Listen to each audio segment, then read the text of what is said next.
সেই রাউন্ডের কারণে ও যে ভয়টা পাইছে এতেই কেউ ডাক্তার বললো যে হার্ট ফেল হয়ে গেছে।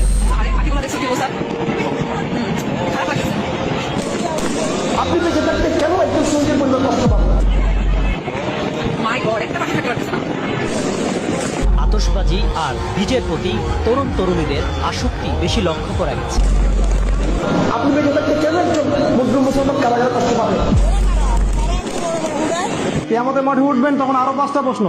কোন পথে টাকা উপার্জন করেছো, কোন পথে সম্পদ ব্যয় করেছো। কনকনে ঠান্ডা বাতাসে কোনো মতে বেঁচে থাকা। 30 ডিসেম্বর রাত 11টা থেকে 1টা পর্যন্ত শব্দের মাত্রা বেড়েছে সর্বনিম্ন 42 থেকে সর্বোচ্চ 113% পর্যন্ত। বায়ু দূষণের মাত্রা বেড়েছে সর্বনিম্ন 6 থেকে সর্বোচ্চ 66% পর্যন্ত। তার পরিবার কষ্ট পাবে, তার ছেলে কষ্ট পাবে, অথচ আপনি জীবিত আছেন। আমরা মুসলমান হয়ে কিভাবে আমরা অগ্নি পূজারীদের, পশ্চিমাদের এবং ইহুদি নাসারাদের সংস্কৃতি কেমন করে ফলো করতে পারি?